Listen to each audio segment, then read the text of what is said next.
Amy, and we've been traveling around the world with Storytime. Today we'll be traveling to Israel.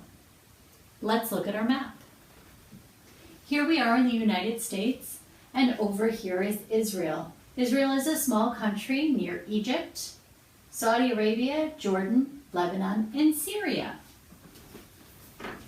It's part of the continent of Asia. In Israel, they speak Hebrew. If you would like to say hello to a friend, you would say Shalom. Shalom is a greeting that also means peace. The flag of Israel is white with 2 blue stripes and a star in the center. The currency of Israel is a shekel. During the holiday of Hanukkah, children play with a spinning top called a dreidel. The star on the Israeli flag is called the Star of David. It's a hexagram, but if you look at it carefully, it also looks like 2 triangles, one pointing up and one pointing down. Let's read a story that takes place in Israel. It's called Everybody Says Shalom, written by Leslie Kimmel, and I'm reading it to you today with permission from Random House. When in Israel, everybody says Shalom.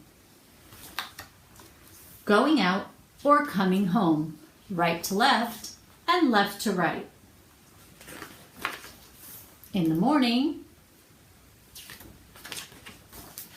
late at night.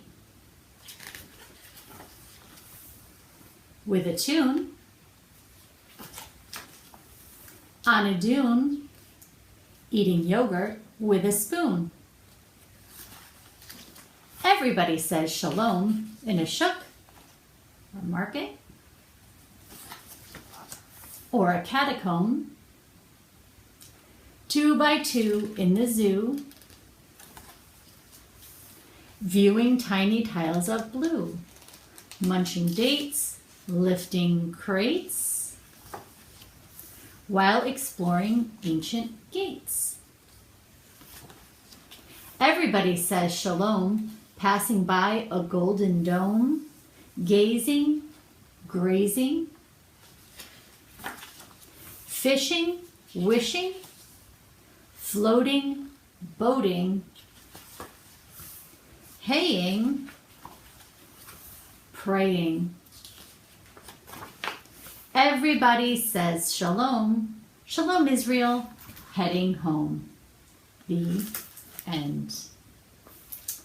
Our next story is called The Cats on Ben Yehuda Street by Reddish Stampler, and I'm reading it to you today with permission from Ben Publishing. Up and down Ben Yehuda Street, cats, cats, cats. Cats curling up on benches and stretching underneath. Cats licking their paws on porches and climbing in leafy branches. Free cats, fat cats, living on the sidewalk cats. Cats with no collars, for collars show that cats belong to someone, and street cats belong to no one but themselves. Messy, meowing, useless cats, muttered Mr. Modiano as he unlocked the Tel Aviv fish market each morning. All day long he shooed cats from his doorway. But every night when Mr. Modiano climbed the stairs to his apartment, 2 cats dozed on a cushion by Mrs. Spiegel's door.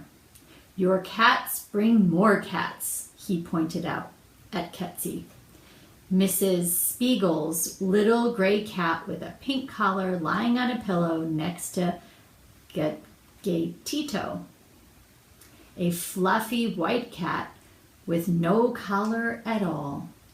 Then Mr. Godiano would give Mrs. Spiegel whatever fish he had left over, arranged on a platter just so. This fish is fit for a queen, not for cats, he warned.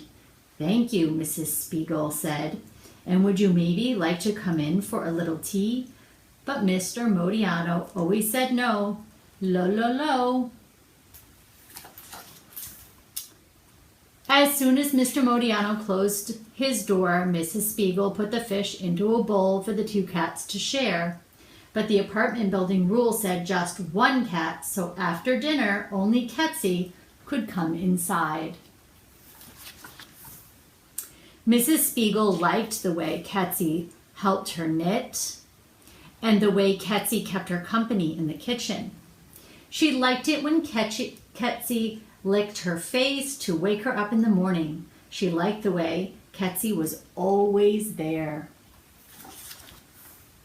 One night, Mr. Modiano brought salmon. "This is for you, not for your cat," he said, just barely stroking Gatito's back.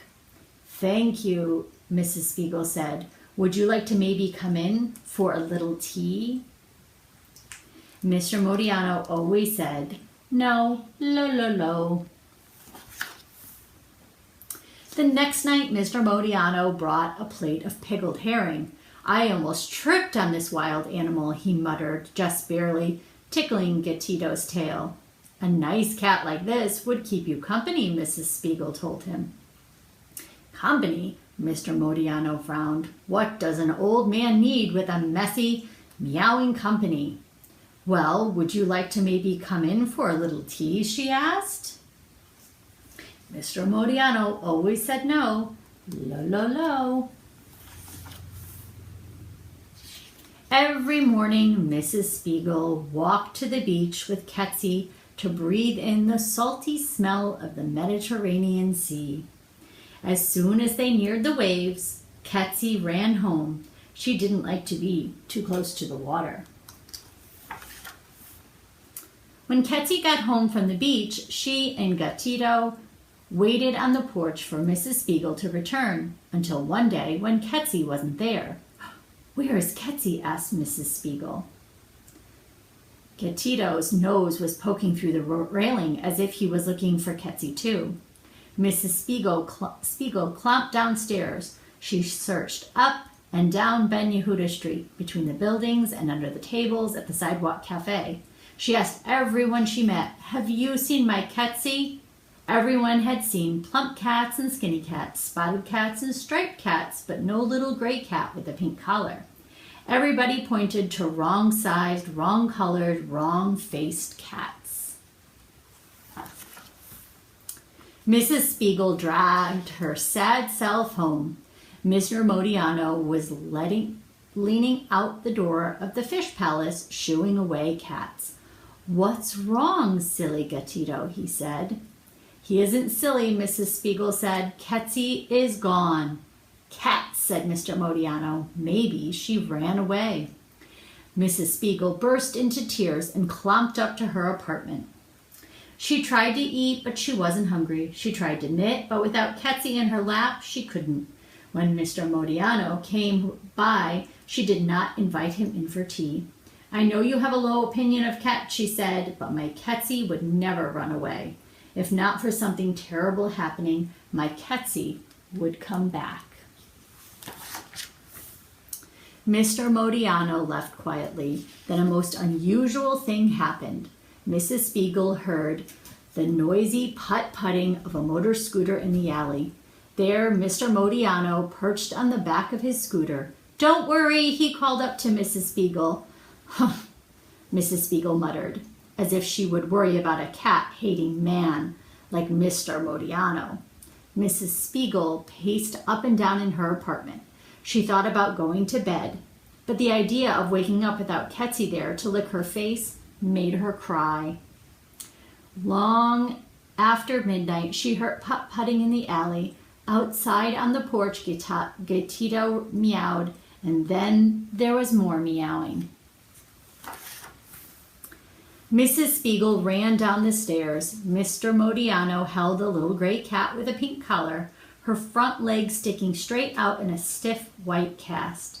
"My Ketsi!" Mrs. Spiegel cried, burying her face in the soft gray fur. "Cat," said Mr. Modiano, gently cradling Ketsi as Gatito rubbed against his leg. "I found her at the animal hospital. She must have had a tussle with a car, silly cat. But she's going to be just fine." The next morning, Mrs. Spiegel put Ketzy in a basket to walk to the sea. "We'll just get close enough to smell the salt," she said. But when they got back, Gitito was not on the landing. Not only that, the cushion was gone too. "Oh no," said Mrs. Spiegel.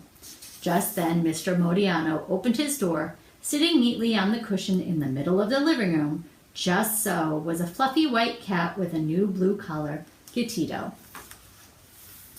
"Don't be so surprised," said Mr. Modiano. "You think I want to hunt all night for this one, too?" Mrs. Spiegel smiled.